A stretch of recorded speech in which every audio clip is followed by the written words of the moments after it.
Yo, what's up everybody? Let me tell you about something that just went down on SportsCenter today that has me absolutely shook. And I'm talking about the kind of NBA trade rumor that makes you immediately start texting your basketball group chat, because you need to process this with other people who understand how massive this could be. This is the type of breaking news that doesn't just affect one team or one player. This potentially reshapes the entire Western Conference playoff picture and gives one franchise exactly what they've been desperately searching for all season long. So grab whatever you're drinking, get comfortable, and let me walk you through everything that the ESPN crew was breaking down today. Because, trust me, this Julius Randle to the Lakers situation is way more complex and way more realistic than most people think. All right, so here's what had the entire SportsCenter panel absolutely buzzing this morning. And I'm talking about analysts who've covered the NBA for decades,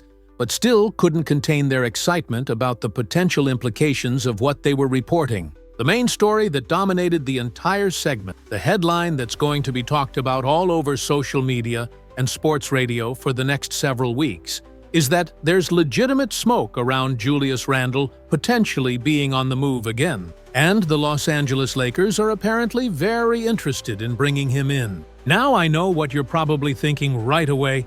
Wait a minute, didn't Randle just sign a contract extension with Minnesota? Didn't he just figure things out with the Timberwolves after a rocky start? Why would he be available at all? And those are all completely valid questions, which is exactly why the ESPN crew spent nearly 2 hours breaking down every single layer of this situation. Because it's complicated, it's fascinating, and when you really dig into all the details, it actually makes a lot of sense for everyone involved. Hey, what's up everyone? Before we dive in, I need 1 second of your time. That like button right there? Hitting it now makes a massive difference in reaching more fans with this content. I know you're ready for the breakdown, but real quick, just smash that like button. It's the single most powerful way to support this channel and help the algorithm push this to thousands more people. Every like matters, so do me that favor right now. Let me start by giving you the full context that SportsCenter was establishing right at the beginning of the broadcast, because this background is absolutely essential for understanding why this potential trade has real leg and isn't just some agent throwing out smoke to create leverage. Julius Randle was traded to Minnesota before the start of last season in that blockbuster deal that sent Karl Anthony Towns to the Knicks. And if you remember back to when that trade first happened, there were tons of questions about the fit. How was Randle going to mesh with Rudy Gobert in the front court? Would there be enough spacing for Anthony Edwards to operate? Could Randle adjust his game to be more of a complementary piece, rather than the primary option he'd been in New York? All of these concerns were totally legitimate, and in the early part of the season, you could actually see those fit issues playing out on the court. The SportsCenter analysts today were showing clips from Minnesota's early season game, and you could see possessions where Randle and Gobert were both clogging the paint, where the spacing was awkward, where the offense looked disjointed and clunky. There were stretches where it legitimately looked like the Timberwolves had made a massive mistake trading away KAT for a player who just didn't fit their system. Minnesota fans were questioning the front office, national media was second-guessing the decision, and there were even whispers that the team might look to move Randle if things didn't improve. The salary cap implications were also tricky, because Randle's contract has complexity, and Minnesota was trying to figure out how to build a championship contender around Anthony Edwards while managing their financial situation. But then, something interesting happened. And this is where the story takes a turn that the ESPN panel really dove deep into today. As the season progressed, Randle started figuring it out. He adjusted his game.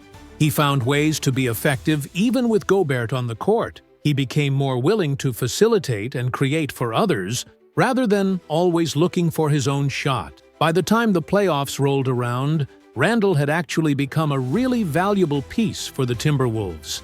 He was their secondary playmaker and scorer behind Anthony Edwards. He took pressure off their young superstar by being able to create offense in different ways. He gave them a physical presence in the front court that could bully opponents.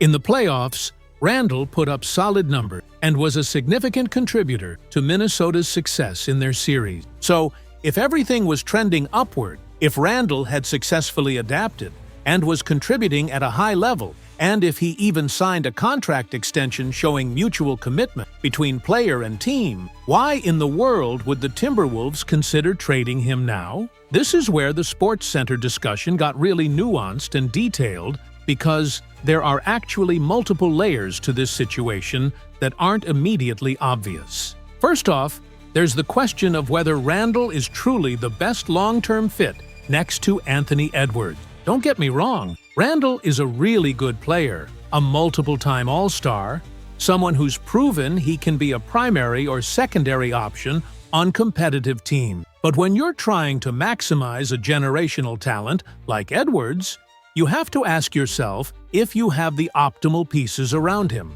Edwards is a superstar in the making, a guy who needs the ball in his hands to be most effective, who creates best when he has space to attack and operate. Having another ball-dominant forward who also needs touches to be at his best, who also operates in similar areas of the court, might not be maximizing what you can get out of Edwards' prime years. The ESPN analysts today were breaking this down with film study, showing how certain possessions get stagnant when both Randle and Edwards are trying to create at the same time, how defenses can load up on Edwards when Randle doesn't command enough attention as a floor spacer. These are subtle things that don't always show up in the box score, but they matter tremendously when you're trying to win championships. Second, and the panel spent a lot of time on this angle, there's the financial flexibility aspect. Minnesota is already paying Gobert a massive contract. They're going to have to pay Anthony Edwards a supermax extension.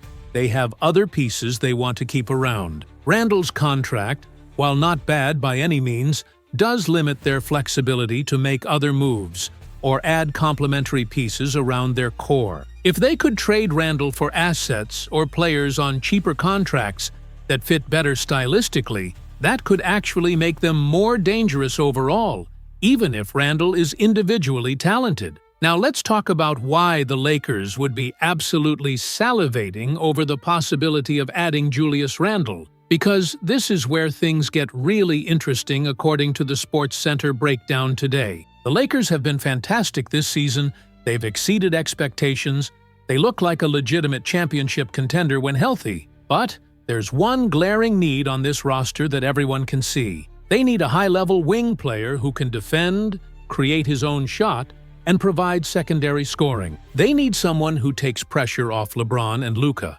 someone who can get buckets when the offense gets stagnant, someone who has the size and physicality to match up with the elite forwards in the Western Conference. Julius Randle checks basically every single one of those boxes. And here's what really got the ESPN crew excited during today's discussion. Randle has history with the Lakers. He started his career in Los Angeles. He knows what it means to play in that market. He understands the pressure and expectations that come with wearing the purple and gold. There's a familiarity there, a comfort level that you don't get with every potential acquisition. More importantly, Randle, at this stage of his career, might actually be better suited to being a second or third option on a championship team, rather than being the guy like he was in New York. On the Lakers, he wouldn't have to carry the offense every night. He could pick his spots. He could be more efficient because the attention would be on LeBron and AD first. What the Sports Center analysts kept emphasizing, and I think this is absolutely crucial to understanding why this fit could work so well, is that Randle gives you versatility that the Lakers desperately need. He can play the 4, he can play small ball 5 in certain lineups, he can handle the ball and create for others, he can post up smaller defenders, he can step out and hit threes when left open. That kind of Swiss Army knife skill set is invaluable when you get to the playoffs and you need to adjust your style based on matchups. Against a team like Denver with Jokic, you might want Randle's size and physicality in the post. Against a team like the Clippers who play smaller, you might use Randle as a playmaking hub. The flexibility is what makes him so appealing. The show also dove deep into what a potential trade package would look like, and this is where the conversation got really detailed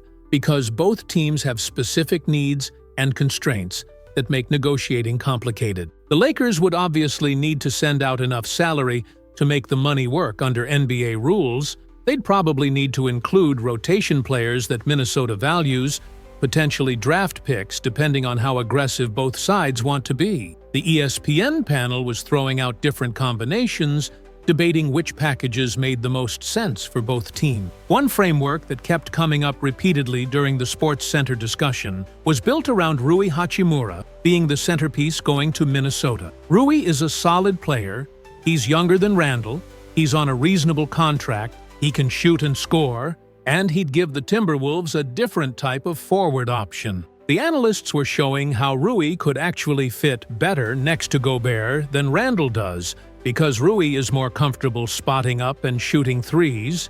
He doesn't need the ball in his hands as much to be effective. He's more of a natural 3 than a 4, which creates better spacing for Edwards to operate. But here's where it gets tricky, and the ESPN crew really dug into this. Would Rui alone be enough for Minnesota to say yes to trading Randle? Probably not, which means the Lakers would likely need to sweeten the deal. Could they include a first-round pick? Could they add a young player like Max Christie or Jalen Hood-Schifino who has upside? Could they throw in multiple second-round picks to make the package more appealing? All of these options were being debated on air, and you could see the analysts working through the pros and cons of each potential configuration. What I found particularly fascinating during today's broadcast was when they started discussing how Randle would fit into the Lakers' actual rotation and playing style. J.J. Redick has done an incredible job this season getting the most out of his roster, implementing schemes that maximize the talents of LeBron and AD while integrating role players effectively. Adding Randle into that mix would give Redick so many more options to work with. You could run offense through Randle in the post when LeBron is resting. You could use him as a screener in pick-and-roll actions with AD. You could have him facilitate from the elbow while LeBron and AD cut and move without the ball. The versatility of having 3 legitimate offensive creators who can all pass and score would make the Lakers' offense incredibly difficult to defend. The Sports Center panel also spent significant time analyzing how Randle would impact the Lakers' defense. And this is an area where there are legitimate questions. Randle isn't known as a lockdown defender. He can be inconsistent on that end. He sometimes loses focus or takes plays off. But here's the counter-argument that the analysts made, and I think it's compelling. On the Lakers, Randle wouldn't be asked to be your primary stopper or to guard the opponent's best player every night. You have Anthony Davis, who's a Defensive Player of the Year caliber guy. You have wing defenders who can take tough assignments. You have a system in place that emphasizes help defense and team concepts.